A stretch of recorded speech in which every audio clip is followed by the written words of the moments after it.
Hello, and welcome back to Run It Back, Oceania's #1 Valorant podcast. Like we said last week, we did get the esports awards for it, so we can say that now. It was very nice of Richard Lewis to personally email me that. I was very happy to take that on board for us. But yes, it's me, Ducky, as usual, joined by Avril and Racket. How are we going this week, fellas? I just noticed Racket has a mug of his face on it or his name on it. I didn't see that before. Yeah, well, it's That's that new to me. old because there's bloody hair on it, so it's not as accurate anymore, unfortunately. But hey, that's false advertising. at Have least you got it has Xenox some on letters. that? It actually looks like Xenox. You just got You got someone do you else's remember face on it. do you remember the Lost Casters logo? It actually looks very similar to that. Oh, Mind you, yes. This was here before the Lost Casters, so they copied me. So there you go. You got that. There you go. And Kev, how many Well of your done. personal belongings are currently in boxes?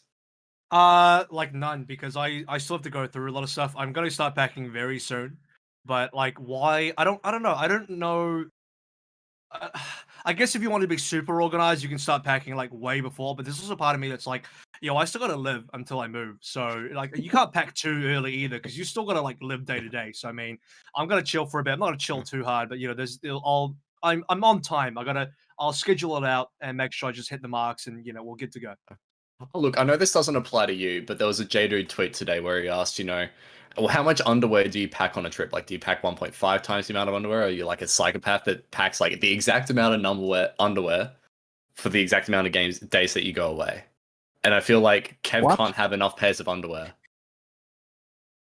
So I pack extra. Is that what you're trying to say? Like, what do you mean? Yeah, well, I mean, if you're going to be in Sydney for like a year, that's 365 pairs. That's not feasible. Yeah, and everyone knows you only wear a pair of underwear once, then you've been it. You can't ever go there twice. Disposable. I think they call them nappies, Kev. Kev. That's what they call them. Yeah, true. Oh, mate. Well, I've been misusing them because I consistently forget to pee and shit in them because I've missed out. Because really, if that's what they are, then I should be using them to their maximum potential. All right, look, that's enough of this for this show. Look, we're just getting it out of the way. We've got look. It's our second last show for the year. Next week will be our final show, recapping the First Strike finals. But that means this show is very much extra important because we'll be previewing the First Strike finals. And who better to have on than one of the competitors who has made it to the top 8 and who is happily taking an hour of his time out on this very important week for him. It's the one and only Nozz from Gravitas. How are you going, mate? Hello, I'm good. How are you guys? Now, that is a face I haven't seen in years. I'm not since IEM Sydney 20. Oh wait, no, it would have been MEO in 2019. Yeah. Absolutely throwback. Yeah. You got an MEO 2019? Was I there? Yeah. Yeah. Just as a fan that time, though, right? Yeah, I was just watching the fellas play, dude. That's how Nozz spent. Look, not to be rough, but isn't that how you spent most of your lands, Nozz? Yeah. I'm very sorry, but rough.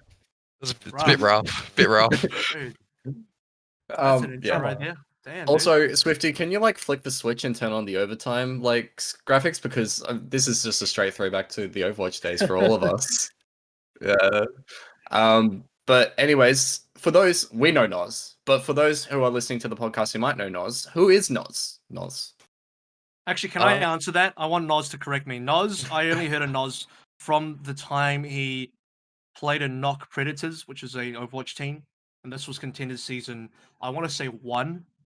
And then after that, it's a bit of a blur. I'm not gonna lie, I don't really know where you went from Knock Predators, and then eventually you landed on the Warrior squad. I'm sure there was something in between there. I can't quite remember what went on. There's some stuff happened. It was Masterminds after Knock Predators. Yeah. Right, yeah. Oh, that's a name I haven't heard in a while. That's right. You were on Masterminds for a bit with old Joker. Condolences, and then you went on Warriors, and the rest is history. But I don't know. I honestly don't know where you came from before Knock Preds, and even on Knock Preds. I think at that time that entire roster was fairly up and coming, and I didn't really you look at that roster and it didn't. I don't know. It didn't really stand out. It wasn't the sort of blank blue, which eventually came order with Adam and Sign and stuff at the time. It wasn't like that kind of team. It wasn't like Sydney Drop Bears that had all the 4 legs guys. I think Knock Preds was a very, very underdog kind of roster. So I think you were maybe one of, if not the only piece from that roster in my memory that actually ended up getting some really good success in Overwatch. But I legitimately I don't know where you came from before that, so you might need to fill in the gap. I came from console Overwatch on PS4, and I'd randomly swapped during a competitive season, and just I don't know, just a ranked pubber, and then got picked up for a team, and then yeah, just went from there. That was like that would have been. Is that your first competitive experience? I guess. Yeah. So it's come a long way, and actually, like when you think about it, when we've had a lot of guys on who are veterans of like CS:GO, have been around for like 5 years, a decade. It's actually like still a relatively short time frame. Yeah, it's only been 3 years, I think. Yeah. 3 years. No, you're saying something, Rack, weren't you?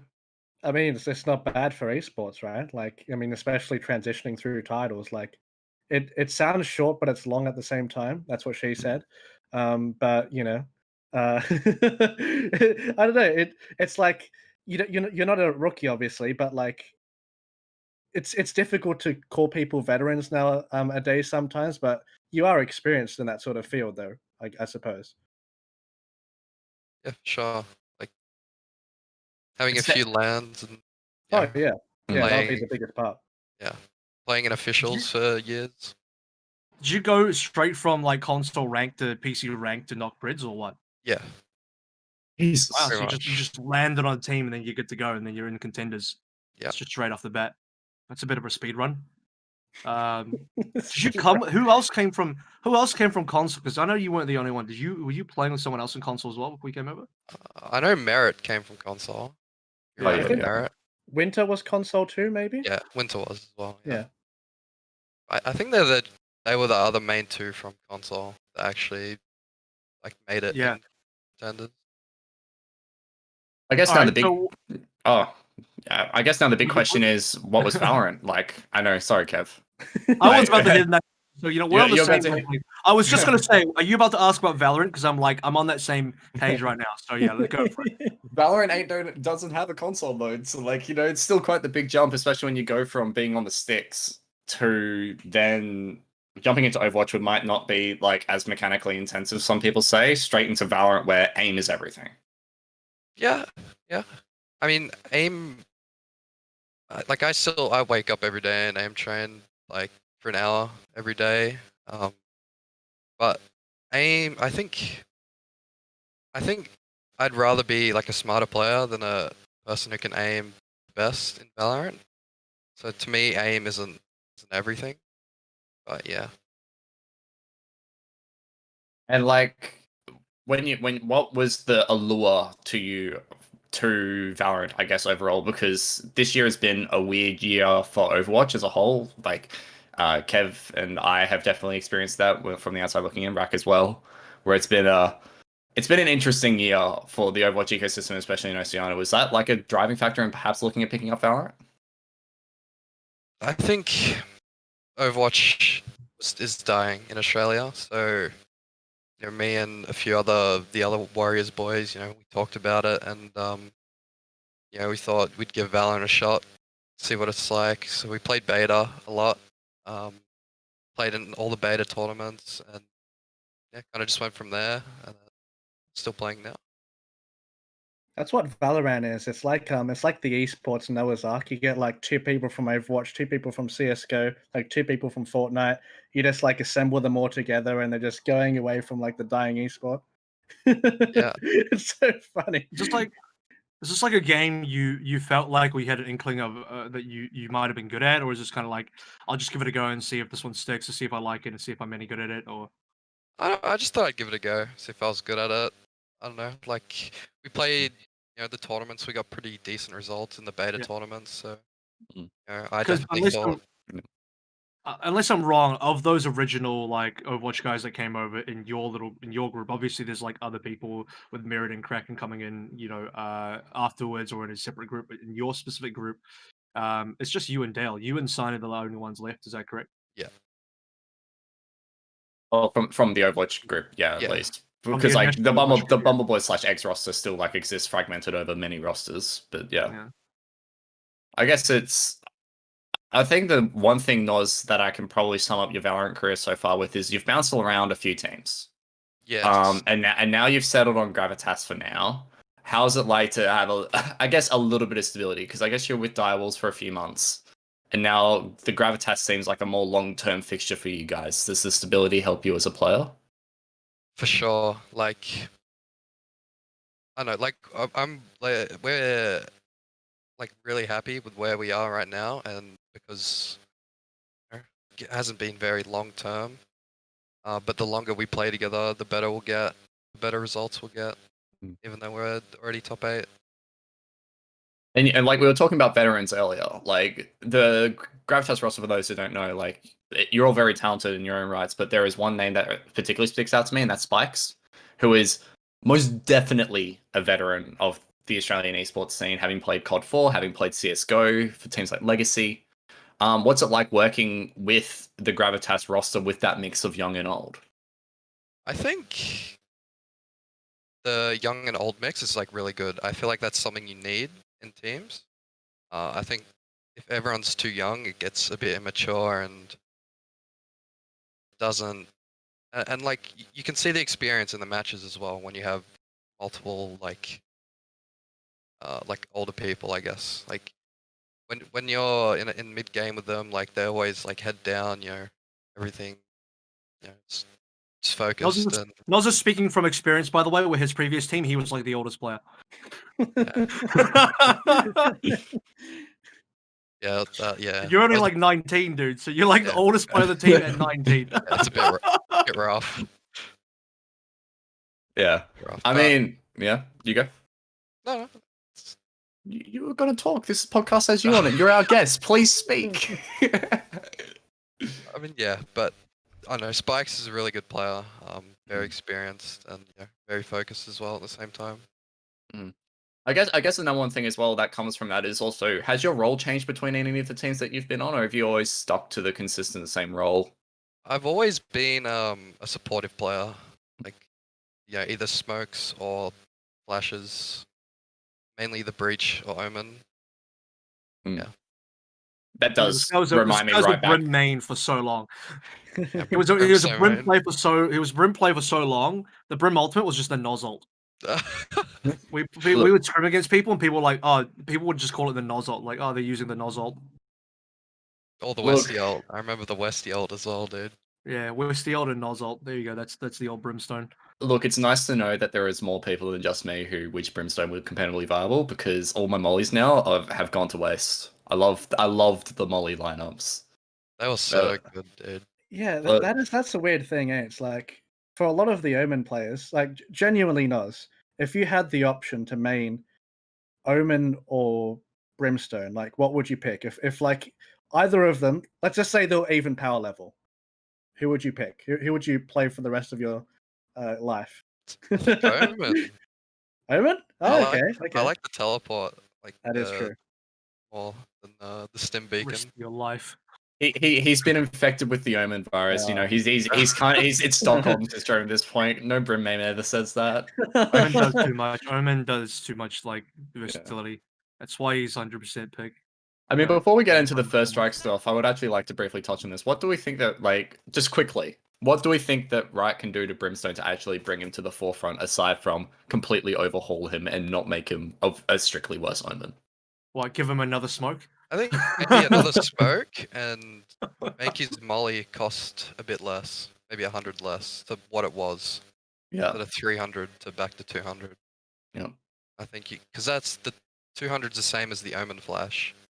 So. Yep. I think. And the Omen Flash is so damn good, like even overpowered in some respects. So like you can't have a Brim molly cost more than that when Paranoia is like if not the best ability in the game. Yeah. Sova's not Sova. Omen's kit is just so cheap generally. It's 100 for each Stroud step. That's 200. It's 200 for the Paranoia, and you get the smokes refreshing for free. Like when you consider that to Brim's kit, where you're buying $100 per smoke, then you're buying some stim beacons, which is $100 a pop as well, and then you're buying the molly on top, which is 300. You're kitting out for a full util round at 600 creds versus Omen, where it's like, yeah, I just need a blind and maybe I take a teleport, 300 creds, done. Yeah. But yes, that's an interesting discussion. And as we have learned in previous episodes, we should definitely not be game designers because we have come up with some absolutely. I don't. What are you trying to say? I've got some really good ideas, and I feel like some of them were on purpose, deliberate memes, and some of them were like I feel like pretty good actually. So, you know what? Wait. Speak for yourself, Ducky. Look, Rack, you and I can revisit this next week when Kev's too busy moving. We can make all the game design decisions for him. Oh, fantastic. What a special Yeah. episode. Look, let's dive into the meat and potatoes of this one because First Strike is this weekend, and it's been a long time coming, and for some players it might have felt like a long time coming as well, but we're finally here at the top 8. It's been decided, locked in. If you've been living under a rock, it's EXO, Mindfreak, Wildcard, Dire Wolves, Gravitas, Legacy, Order, and Avant. Pretty much, I think the cross section that most people expected to be the top 8 when we came into the event, barring maybe 1 or 2 upsets. But I think it's really exciting that we've actually gotten to this point, and most of the major rosters have stayed intact. We've also seen some really surprising upstarts as well. My mind always looks back towards the Fungu guys. So this makes this weekend coming up really, really exciting because I feel like this is possibly like the first time, and the format really lends to it, that we can have a regional champion to crown in leading into 2021. Do we like everyone that's here, by the way, in terms of like the 8 teams? Because what I find interesting is these are the same 8 teams that got directly invited. So in a way, it feels like, you know, now the justification for the direct invites makes a bit more sense, where it's like, oh yeah, they ended up being the top 8 teams, even though at the time, you know, you could debate the on power strength of Legacy and Gravitas and their potential versus like how good are they actually going to be, because still waiting to see, right? But now you get to kind of at least feel good about the fact that yes, they all got directly invited, and then they also just happen to be the top 8 teams as well. I wonder if any of you guys think there's anyone missing out for this list, because overall, I think if you're going to pick the top 8 teams, and obviously hindsight, you have the benefit of hindsight here, where you can just be like, oh, I expected these teams in the first place. But realistically speaking, outside of the potential question marks of like, are Legacy and Gravitas going to be able to, you know, gel together in time and work together in time? I think these 8 teams look about right. I think, barring like a upset win from Fun Crew, who was not even a team that I think, you know, I'll be honest, I didn't really see this team coming up, but I don't know many people did, because it's a very, very out of the blue team, in my opinion. Or, you know, maybe if Kanga was playing super well, or potentially a team like Bliss could have done it, or Riot Gaming would have to play super well as well. You know, besides those teams, I mean, this is pretty much the top 8 you'd have on paper, wouldn't you? Yeah, I think I tend to agree with that. But I want to ask Nozz a question, because even though Gravitas were an invited team, they were seeded in 30 seconds. So, like, did your seeding or like anything that happened in the Swiss stage like potentially doubt you guys' ability to make the top 8, or was it just like anything less than top 8 is absolutely disappointing for this roster on debut? I mean, we should always be getting top 8 with the team that we have, like, consistently. But I don't know. The seeding was really out of nowhere. Like, I don't know why we were given last seed, even though we're invited, but just thought, you know, we're just gonna take it and just play our game, just do what we want to do. I think that was worry really about who we're versing. Yeah, I think that was really epitomized in the matchup against EXO as well, where like you guys fell behind early. It was like a 3-10 deficit, I think you guys were at, and then like bam, you managed to bring it back to full regulation. Like that was a really impressive map, and I think that was the map where everyone kind of went, all right, the direct invite was justified. Maybe the seeding wasn't, but you know we're here. Yeah. And by the way, finishing starting at seed 32, the lowest seed possible, and then still making it through is basically at that point you can't doubt. You can't be like, oh, but what if? I don't know. I just feel like at that point, if you can come back and you can still make it through from the literal bottom seed, then there's like no excuses anyone can make against your performance, right? I feel like that's a pretty empowering thing. Yeah, we had a bit of a harder run than a few other teams. Look, I've heard the words harder run and easier run enough in the last 2 weeks. I don't need to hear it again. I want to dive right into the power rankings, and Rack, I want to kick it off with you. Yep. Who, if you were to take a list of those 8 teams, who have you got going kind of 1 to 8 kind of level? Okay. So it's going to be very difficult. I think for me, the top two are always going to be EXO and Order. I'm just sort of having an internal debate as to which one I'm going to put in my mind right now. Of course, recency bias could lean more towards Order at the moment, but I feel like EXO will be there. It's a coin toss for me, so I'd say number one EXO, number two Order. Three, I'd have Direwolves. I think they have a really big upswing with their team at the moment. Fourth, oh, this is very, very interesting, fellas, because this is where things become a little bit more difficult. Now, if we're just judging this basically like purely on power ranking without looking on like the brackets, of course, which is what I'm doing, I think Wildcard have had a pretty decent time at the moment. Legacy has also shown really big upside. I think if I'm going to be doing it, I'm going to put. Oh my gosh, Wildcard, Avant. Mo- this is when things become a little bit dicey. Legacy and Mind Freak are pretty similar as well. I'd have the difference is Grav also had a decent showing, and they've come from a really awkward position as well. So it's really difficult to put Grav. I think Grav have much more upside than, let's say, like some of the teams that are bundled up with them. But I'd probably say Grav and Legacy would be like bundled up in like the bottom two for me. Yeah. I think the big discussion point of this is there now, it's not just because I'm interested to hear this as well. Has the region got a clearly defined top two now, or is it less clearly defined when you take in the likes of Direwolves who are really trying to punch up into that top two? Because I personally think that First Strike has proven that EXO and Order aren't infallible, and that there are teams that on their day, any of these other 6 teams that are in the First Strike finals can beat EXO and Order, and we have seen that. Yep. I mean, Order with 3-2 in the Swiss bracket stage. EXO has had very close series in the past. You look back at Max when they lost to Legacy. There is very real likelihood that this top 2 talk could now actually just be a top 3 in my eyes. And then it's still very close between the 8 teams regardless, which I think is really exciting heading into this weekend. I think it is, but like at the end of the day, winning a important series and making it to the grand final as like an alternative team needs to be done for me to say, okay, there is a clear defined outside of the top 2. Like if we see Direwolves go into the grand final, then I'll be like, okay, there's 100%. Because don't forget, the longer we go, the format can change as well. There's a much more different story between best of 1 and best of 3, right? Like the adaptability, the clutch. There are so many different factors weighing in there.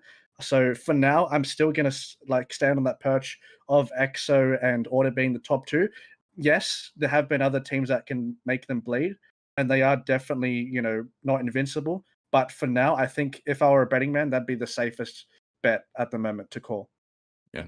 Look, Nozz, if we are taking the bracket into consideration. You guys have gotten the short end of the stick again with Order, but are they the team that you fear the most in this, or are there other teams that guys like us are actually sleeping on that you think are better than what people give them credit for, even yourselves?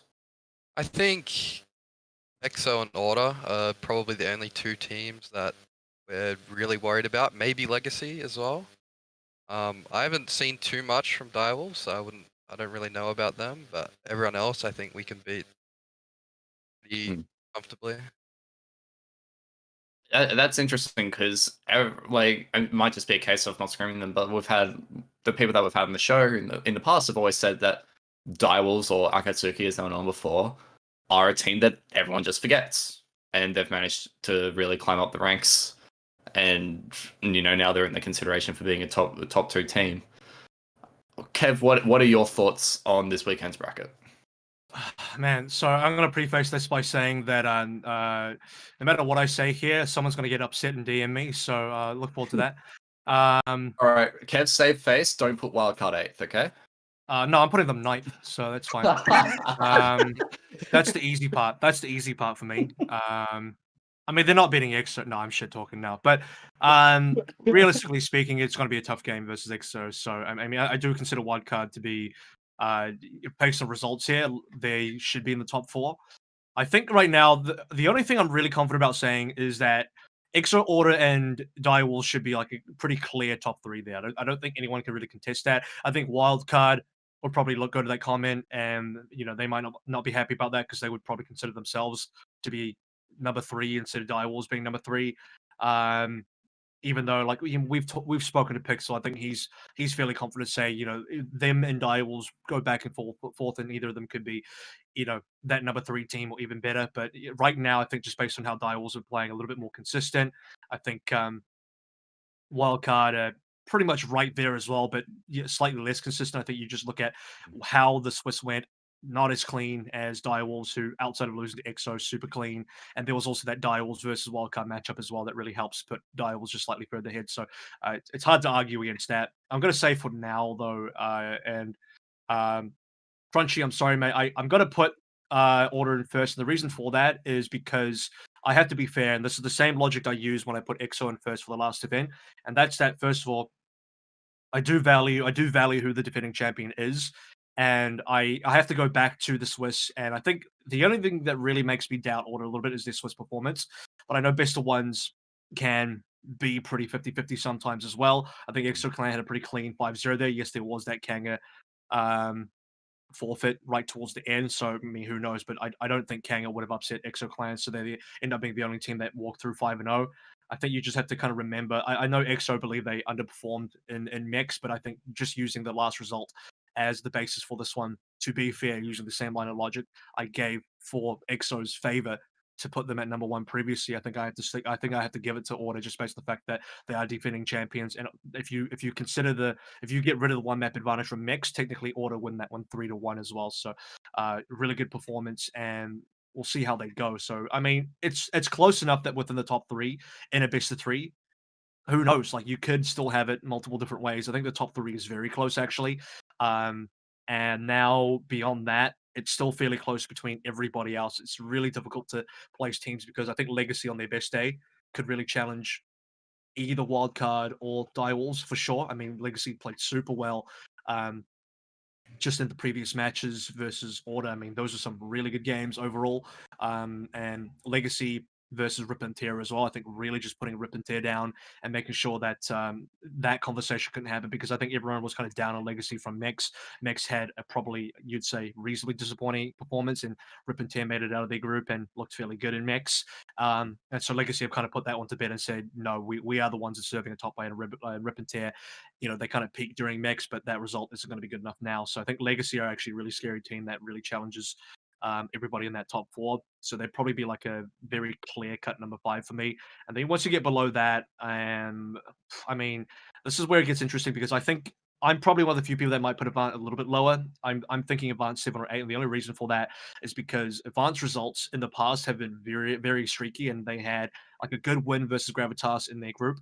And they come out from the group in first place, which is really good. They have overall a good performance in this group, but just using past kind of experience of seeing how Avant have done, they're a bit of a roller coaster of a team. They have all these up and down moments. Look, if they play well in the playoffs and they keep the high right now, because I think they're on a bit of a high, that could be a dangerous team that I think, are probably reasonably should be put 6 instead of 7 or 8. But just based on, again, how things have gone during OVO, the first ROV, Mex as well. I for some reason I don't have that confidence behind Avant, and this is the kind of comment where, despite me, I think I'm being quite fair about this one, but this is the kind of thing where someone's going to clip it and try and attack me with it again. So, just gonna give you an early fuck you. So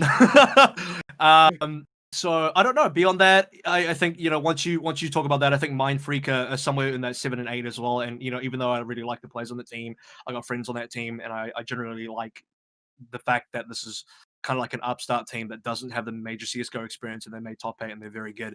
They're very likable. I think they've also had, they've been kind of just scraping by in a way. If you look at the results, they're, especially the big telling result, I think, is the one versus EXO, where they really just couldn't quite get it going at all. Like, they put up some rounds, but they really struggled. And I think that just shows the kind of difference in skill gap right now, where if you put up a team like Wildcard or Direwolves against EXO Clan, especially Direwolves, you'd see a fairly competitive result, even if Direwolves lose. But I just feel like if you put MF versus EXO right now, you give them 10 maps, like EXO probably win 9. That's what it feels like anyway. Maybe I'm underestimating MF a little bit, but the results they just seem like they're only barely getting by sometimes. They had a super close series versus Nebula. So, if I was going to throw Avant a bone, I might put MF 8th and give Avant 7th. But, maybe that is fair. And then I guess at that point in time, we're looking at, Legacy. When I say Legacy was 5th and Gravitas 6th and Avant 7th, Mind Freak 8th is pretty much how it is for me. I think this is also like leading to a really important discussion if we pivot away from First Strike for a minute is there was an interview published today on snowballesports.com, which I recommend you guys read, both panelists and viewers, after the show ends with Plix, and where he basically doubled down on his statement with that he made a few weeks back that the best of Oceania can beat the best of basically any region bar a couple of teams. And he even explicitly mentioned that, if you slammed the top 3 NA, top 3 EU Vision Strikers and EXO or Order in an international tournament, would actually be able to show a medal. And I think this is where my next question is going to come from. I'll start with you, Rack, with how far down the tier list do we have to go of Oceanic teams to be competitively viable on an international stage? Because originally the discussion was it was just EXO and Order. Yep. But is the discussion now, is it EXO Order Direwolves? Is it EXO Order Direwolves at all? Like, how far down do you think the talent goes in those now? If we're talking about reliability, and I had to be like, we're going to send these guys, or they're going to magically teleport internationally, and they're going to participate in these tournaments to show Oceania's strength. If I wanted to go based off consistency, then it would be EXO, Order, and Direwolves. So they would be my 3 that I'd like have them as like representatives, in this world that we're painting here. We definitely do have a few competitive teams that when they're at their highs, they're absolutely amazing to watch. Like you can look at Legacy, for example. We have Wildcard, who has done a pretty good job with some of these teams. Gravitas has had a massive climb throughout this tournament. So we do have a lot of talent, below like this top 3 that we deem here. And if I'm sending these people over to participate here, it's just I would like to see a little bit more consistency if I'm gonna, insert validity here. Yeah. For you, Nozz, like, what do you think it will take when we're looking at Oceania on the world stage? Obviously, it's a bit hard to think about that with the VCT plans that we've heard of for next year. But, for a team like Gravitas, fresh on the block, like, what are you guys looking forward to next year to perhaps make it to an international event? I just hope there's more OC events that get a bit more viewership, and all players need to be putting out content to make it over to NA or to EU. Mm. That's the main thing. I think a lot of pro players need to look at and work on is content. But I think we just need to work, all teams need to work on consistency and just keep building that experience, and then eventually we get that opportunity and show the world that we can compete with these NA teams and EU teams, and hopefully it just snowballs from there. Do you think that the current listing is EXO Order Direwolves, or do you think that there's actually some other teams that people are sleeping on that could make it overseas and actually hold their weight? I think it goes EXO, Order, Legacy, and then Direwolves. Okay. And I think those 4 will do really well overseas. It's interesting, the Legacy point, because I think it's the same problem when Kevin and I were chatting about it last week, where it's when you look at Legacy and Gravitas, when we're trying to power rank the groups, they're very new teams. And so when you're trying to power rank them now into terms of international performances, we're trying to base them off a tournament's worth of results. Now I'm interested to hear what you have to say about that, Kev, because I cut you off. The NA guy. You can ask me NA questions. Here we go. Hold on. Did I see your face on the Play Valorant tweet today with the NA casters? Anyway, so what we're gonna say is, you also didn't send me on the OCE one for what it's worth. So in any case, so What are we talking about again? You've We're talking completely about legacy. ruined me, We're so- talking about international Legacy? play, like international competition, like which teams will make it to international competitions. I mean, just like me, they won't be on there either. No, I'm kidding. So no, but here's the thing. Here's the thing. I've heard it too many times. I've heard it like I will give Plex the benefit of the doubt. I will give OCE players and teams the benefit of the doubt. My only issue here is that I've seen this many a time in OCE sports where teams in regions and like, well, we'll just say this much in esports where we don't actually have the viability to go overseas and play them yet, and we think we're pretty good. Um, we feel pretty good. What usually happens, and this has been repeated many times in the past, is we will get the chance to go there. We go there, and somehow we shit the bed. I'm not saying that's guaranteed going to happen, and I'm sure Plex is very confident they won't do that. I'm pretty sure EXO, if they go, and they would feel confident, Order and Legacy and whoever else would feel the same, that it wouldn't be them shitting the bed. The problem is I've seen it too many times. So like, I need the proof in the pudding here. I need like you would have to be able to put up scrim results against NA teams now, even on high ping, and you can use the high ping excuse to say, "Oh yeah, we lost because of ping." But look, if you can make it close, or you can like have good results even versus like good tier two teams. Like if you're smashing NA tier two teams, this is we're talking like non first strike teams, or the non top 8 first strike teams in NA, or even the non top 16 teams in NA. And you can smash them on high ping, then I would 100% back you. No questions asked. I would back your statement that EXO, Order, whoever else would do extremely well versus NA teams. You'd come top 3 or whatever.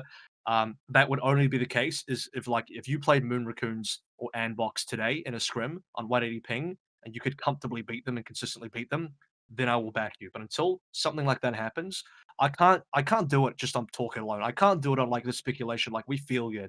You don't know. The only issue is you're using the same kind of judgment that most people can use right now, which is just an eye test. You're eye testing them. You're saying, okay, well, they don't look that good, or they look like they can only do this, and this is what it looks like. And that's dangerous because, again, I've seen this too many times, and then an OCE team will go over with full confidence, and that confidence gets blown away almost instantly because something goes wrong. You're tired, you're jet lagged, you don't have the same experience, you're not as experienced on LAN. Remember, if we're talking about like the actual top tier Valorant teams in NA, we're talking about guys like, look at 100 Thieves. You got Eco and Nitro Steel and shit on that. Like, are you serious? Like, these guys are not going to buckle at LAN. These guys are going to demolish on LAN, stuff like that. You got like world champions like Sinatra on the team. You got just so much, experience. You got guys like Skadoodle, who's won a major. Like, realistically speaking, I mean, this NA is stacked in talent. Even like the up and coming guys, like you look at, for example, the Asunas and the Dices and stuff like that. You could say like, yeah, they're kind of new, or you could say like Wardell hasn't had as much experience as the others, but realistically speaking, the guy still played in a shit ton of tournaments, even has level in Ghost Gaming and Orgless. Like these guys have played so much and in so many situations, so many tournaments. It's not to downplay OCE, but OCE, the highest performing members are like Dick Stacy and Texter and stuff like that. I'm probably missing a couple names, but you guys, who I'm talking about. It's just that general group of players. On an eye test, I don't think it's fair to say like, yeah, we would beat the top 3. I just need to see a bit more results. I need to see a bit more proof before I can believe something like that, because those kind of blanket statements are dangerous, and I've seen them completely blow up in players and team spaces in the past. I think that brings up a really interesting point where like everything is just an eye test right now, and whether you want to be optimistic on the eye test or you want to be realistic or pessimistic or whatever, like that's exactly what it is. It's still an eye test that we're all trying to run off. Personally, I think it's pretty much limited to the top 2 right now. And even if we get like the tournament that we suggested, like top 3 E, top 3 NA, Vision Strikers, and an OS team, I still see that OS team going 8th. And I think that's just the harsh reality right now. But again, we don't know which regions have the best meta yet, because we haven't had the international competition to test it. And that's the big thing that I'm more worried about. I'm not actually worried about the player strength so much. I'm worried actually about the people's read on the game. Because it's not like a game like Counter-Strike where you can be like, all right, all you need is to know how to throw these smokes and flashes and have these strats. But at the end of the day, the person who clicks on the head better will ultimately win most of the duels. And that's how you win the game. In a game like Valorant, you still have to read very heavily into the strats, and we've seen this in Overwatch as well, with how team comps are designed and that kind of thing. And if a team runs into a tournament and they have a very bad read on the meta, they're going to get railed because they don't have enough time to relearn the meta. Yeah. and they've just got to take it back to the drawing board. So until then, that's why I'm reserving my judgment. Less so of the fact that OC historically may not have seen success in other esports, because for as much as we've not seen success, there's also been that one team in every esport that I look towards that has seen success on the international stage, whether it be Fury in PUBG, 100 Thieves in CS:GO, the Chiefs boys / Renegades when they were in Rocket League. It's just a matter of seeing whether X or Order is that team for Oceanic Valorant. And I want to bring this back now to one of the points that Nozz made during his little bit, because I feel like this is really important, and I want to hear his perspective on it first. Is that all this talk about international competition is good, but I think the one thing that we can all agree on is that in Oceania there has been not enough domestic competition. Between all the Riot affiliated events, there's been maybe like a couple, or like a handful of tournaments thrown in, like Konkmoto, LPL, and that's about it. Kokomoto, Like, LPL Mix, like LPL Mix, Yeah. and then the two Ignition series and First Strike, and that's it. yeah, and Community Cup if you want to go back that far. Like, as a player, Nozz, competing is everything. So how do Yeah. you feel about the current state of competition right now? There's not enough. There's definitely not enough. Like you look at NA and there's two 10k USD tournaments every week that tier 2, tier 3 teams in NA can just go and play in. And then you look at Australia and there's just, I don't know, it just seems like there's the Riot affiliated ones and then a few just random ones every now and again.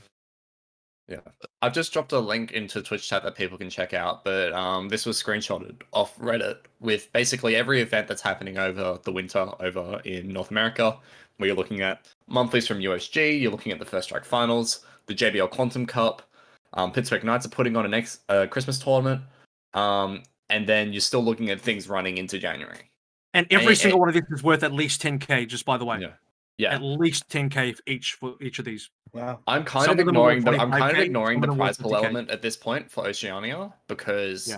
the prize pool has never been here. I'm just trying to paint the picture of what the difference looks like. But yeah. Like that's the starkest difference, is as well as the fact that there's more. Yeah, but even then, like, we're looking at an Oceanic scene that doesn't even have like a $250 weekly that teams can sign up in and play, or like a $500 or $1,000 weekly, whatever backing we can get on it. There is literally no competition outside of the Riot affiliated ones that we've got. Thank you, Josh, for slamming up that screenshot for us, so you can get an idea of what we're talking about. And look, the Quantum Cup's riding up to Christmas Day. Like, there is just so much competition happening in NA that at this point, it's almost a question of, do we just need people to put on tournaments for the sake of, putting on tournaments? Yes, prize money is one thing, but these teams are getting competitive experience. You look at clan battles in Korea, you look at whatever the hell's being put on in EU, you look at all those NA tournaments.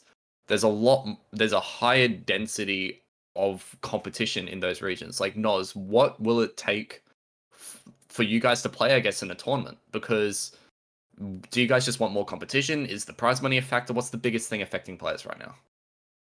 I think there just needs to be more competitions. Like there does need to be a decent prize pool for like good quality teams to actually enter, because I think a lot of top teams they'll look at the prize pool and be like, oh, it's only $500. Like no point in us. Like we'd rather just scrim and just practice instead of just playing the tournament. But I think there needs to be like a healthy mixture of both. Like even if there was like maybe say 2 tournaments like every month that maybe $3,000 each Australian, like that'd be great. I think for the scene to just compete, and it's worth it for everyone. Yeah. What, like, obviously, Rack, Kev, this affects you guys as well, because you guys are casters. So, like, there's less opportunities for you guys to cast if there's less opportunities here in Oceania. And I know Kev's just going to say I'm an NA caster. But Rack, like, for you haven't had the chance to cast many events. Like, what is it like on that side of the coin as well? Like, what do you want to see out of Oceanic TOs, prospective TOs, or whatever on the competition side of things? Well, having events that happen regularly always helps scheduling, because this not only helps the casters, it helps the players, because then it would be like, okay, at this day at every month, like Nozz said, right? You can prepare for it. You know that it's happening. There's stakes for it. You're gonna have good competition. It'd be nice to have something that's there, tangible, and you're like, okay, we can be here on a consistent basis. With things popping up randomly, sure, it's great when it happens. But I suppose in terms of preparation, in terms of this problem where, I mean, and it bleeds into the discussion that we're talking about before, Ducky, and like if we're evaluating Oceania versus other regions, with that screenshot that we had before there, you look at NA with so many different tournaments back to back, it's like at the end of the day, we're suffering in terms of not only the talent, the players not getting these consistent tournaments. It's the skill is also decaying a little bit because I think there's only so much you can learn from me watching VODs as a caster. There's only so much you can learn as a player scrimming all the time without having like the threat of, oh, this is on the line, this is a high pressure situation, So if we have more of these, it's good for everyone. Yeah, it's not like you can just turn max rounds on in a tournament, and if you lose 13, you just keep playing on. Like Yeah. that's kind of like the case. It comes down to at points where even if there is no prize money on the line, and like maybe the fear of leaking strats kind of props up in a tournament, there's also I feel like the tournament experience as a whole is invaluable. Now you were just about to say something, Kev. Sorry about that. Yeah, look, I'm going to lead this back into our previous discussion about, how well AU teams do in NA.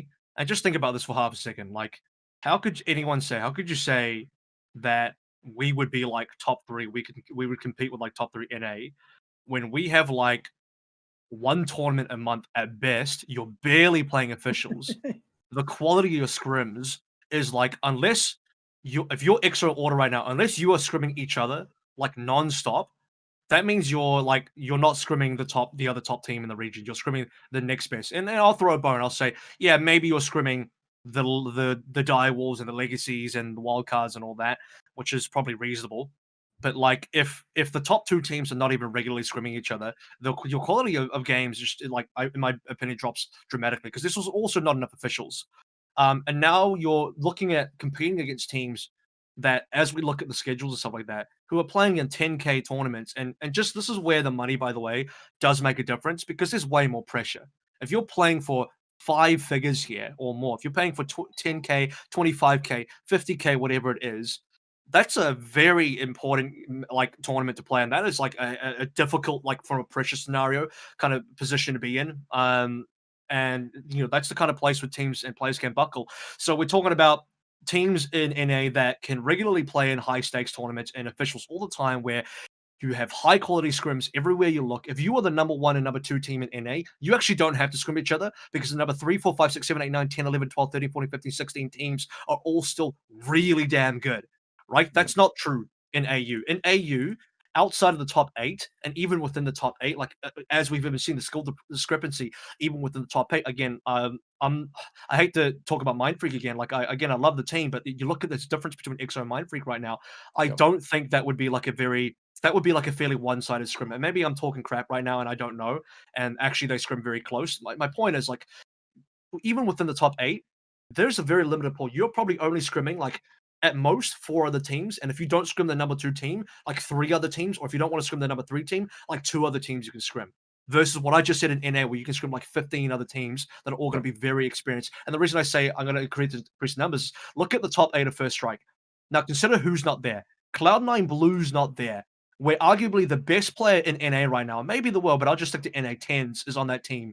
And to really put this in context, if you look at stats statistically, TenZ with 695 rounds played in First Strike has the highest stats across the board by a big margin of any play. He's at 290 ACS, 290 ACS with 695 rounds played. Who has that level of consistency? It doesn't exist. He's got 1.53 KD and 170 ADR at nearly 700 rounds played. Who in this region over 700 rounds is going to do that? Maybe Plex, but versus teams, I don't know, that are not as good as what Cloud9 Blue are regularly facing. And this is not a top 8 team. You got Gen G that isn't in there, right? You've got like Complexity that honestly look pretty damn good.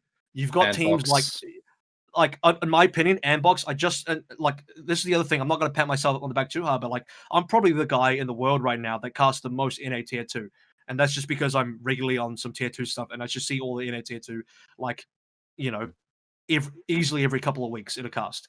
And Ambox to me are so damn good that they probably should be in top 8. And Ambox are, for people that don't know who Ambox are, this is the same org as New York Excelsior and New York Subliners, which is the Overwatch League and Call of Duty League franchise teams. The same organization. This is a team that has like coaching staff, assistant coaching staff. They got these teams with team houses. You've got T1, sorry, you got 100 Thieves who just boot camped at the 100 Thieves compound. You got teams with all this kind of support with all these great players on it, and these teams that can scrim so many good teams whenever they want, who can play in so many high stakes tournaments and win the tournaments and place regularly, consistently as well. Like, why would any AU team that doesn't have access to any of that think they could possibly compete? And I'm not trying to like gaslight Plix. I'm not trying to like have a go at him. I just think like I just like think about it logically. Like think about it that way. Like you can't rely on an eye test and say like, yeah, I'd be better when I've heard that a million times and it's never been true. Yeah. I think just the number one thing from all of this is just, yeah, it is an OC thing that like we are under resourced as a region. Maybe we are properly resourced, it's just that it's not there. You know, that's always a question for another debate, and boy, I'm not having that right now. But you know, as a region compared to NA, we've got 1%, 10% of the resources compared to what they've got over there. And that resource gap over time shows. So like maybe Plix's statement could have been true 2 months ago. But you know, by the time international competition rolls down, which bear in mind, the first international competition is not planned until December 2021 next year, which is Valorant Champions as a whole. Unless COVID just eradicates itself from the face of the earth, that's the only that's the major international event that we're looking forward to. I bring up Masters because the intention is for Masters to also be LAN if possible. Yeah. There's a big if in there, but you know there's that's the intention. So there's a long time between now and then. And that's only like for me when I'm looking at that, that's a 12-month gap that if we have the AE teams competing on the current schedule that they currently are, the gap is just going to be practically insurmountable. And then I mean, those NA teams are full-time as well, by the way. They're full-time players on fairly big salaries, like, and not to say, like, I don't know, the salary debate is such that, like, you can't compare the salaries because, and Nozz said this as well, but, like, those teams, the players don't have big enough brands. They don't stream enough. They don't create enough content. They're not, like, popular enough. And they don't play in enough tournaments. That part they can't help. So they can't even show their brand in tournaments doing the skill stuff that they want to do. So they're not going to pay. They're not going to get paid full time, not even close. Or maybe they can scrounge by if they still live at home and they just make barely enough and they don't have any expenses. Then you could typically play full time, but you're not comfortable. You're not comfortable enough to not be thinking about your issues. But like if you're top 16 in NA right now, unless you're Moon Raccoons who are not signed, every other team in top 16 I believe is signed. You're on a full time salary that's going to be comfortable enough that you don't have to worry about anything. You just get to play the game. And so those guys are playing actual full time hours, scrimming top teams full time, because right now, even if you're a full time gamer, guess what? You don't get to scrim full time because the other team isn't playing full time. So even if you could play all day, the best you can do is play a whole day of ranked and then wait till nighttime and scrim your AU teams, unless you're willing to scrim NA in Asia. And unfortunately, I don't think teams currently are scrimming enough NA or Asia or even at all in some cases for one reason or another. They're just not doing that, and they're going to have to. But yeah, the point is like, you can't even, there's just no comparison. Like, how can you compete with that level of practice and support? Teams who can scrim other top teams. It'd be like if Exo and Order could scrim each other for 8 hours a day, 5 days a week. And then, I mean, no, they're not doing that, but like that's the equivalent of what NA's doing. And they can do that with like 15 other teams all in roughly equal level. And they get to do that full time. Like, how can any team in AU compete with that? Yeah. And that's just logical, right? Like exactly what you guys are saying, in that these guys are, on salaries, they're playing consistent tournaments. So at the end of the day, if this like talk of OCE versus NA and we end up actually, like, let's say in a theoretical world where we have the chance to verse some of these top NA teams, and if we manage to succeed, like that would be a like, excuse my French, fucking great storyline.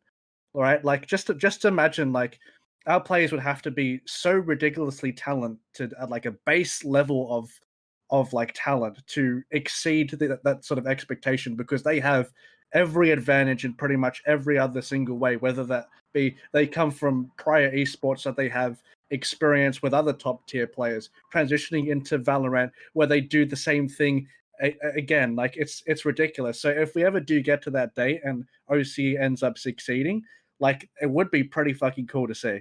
Yeah. Look, I don't want to end this on gloom and doom. I want to ask Nozz, just like for you, what do you think are some actual items that players, teams, TOs, the scene as a whole can make to maybe try and start bridging the gap somewhat? I think we all just have to work together, and you know, we just have to play tournaments. We have to be streaming. We have to be making content videos. Like, we have to be doing everything we can for not just ourselves, but for everyone in Australia. Mm. The more we do as a group effort, the better we'll do over time eventually. Yeah. I think that's the big thing. Like at the end of the day, we've been once again in OC, we've been dealt a shit hand, but we've just got to make do with what we've got of it.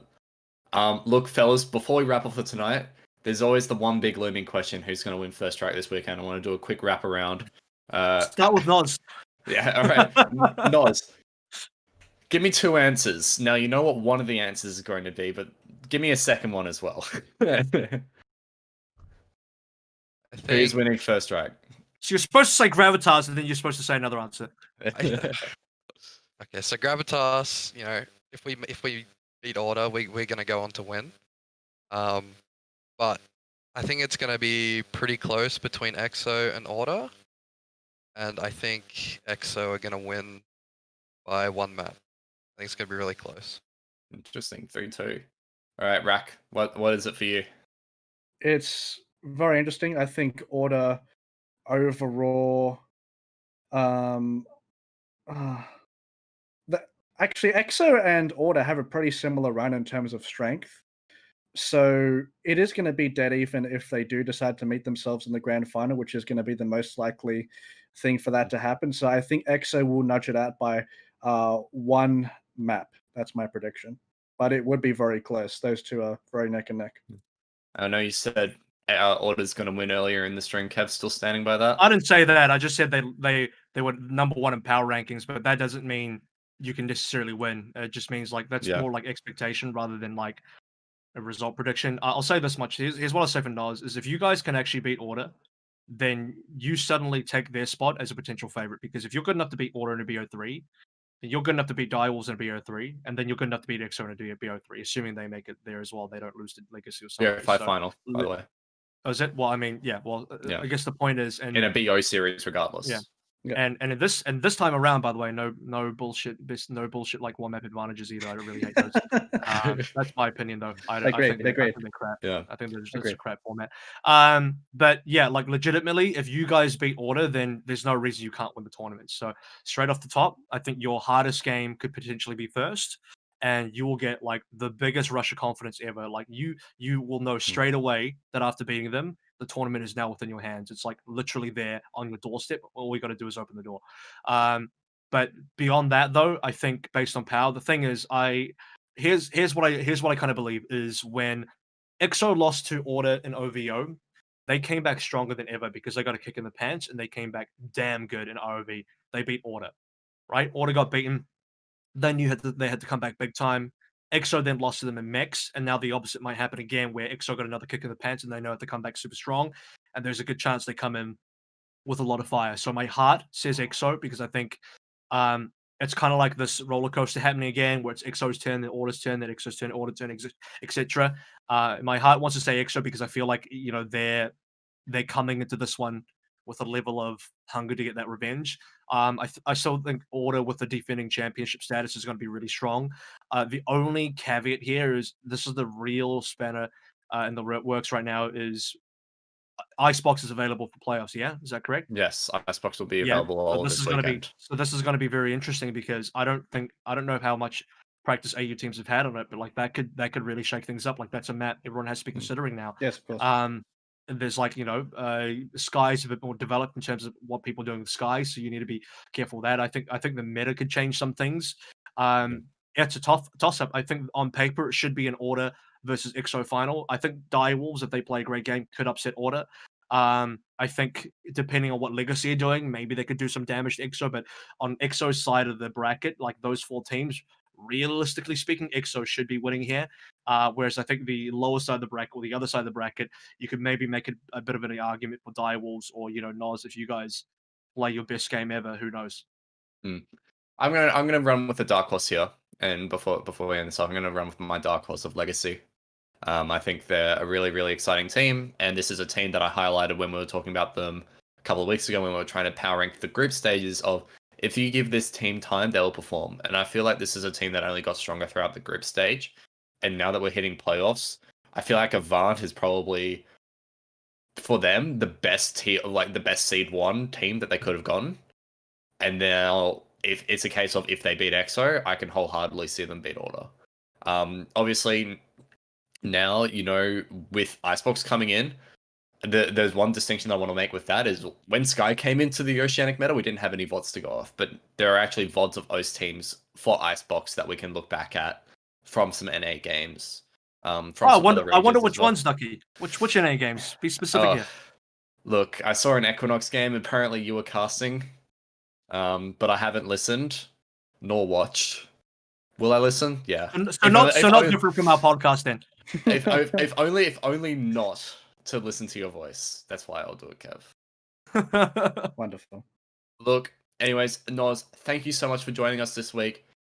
If we're looking at promoting OC players, because that's the best way of getting people over overseas, where can we find you and what are you doing?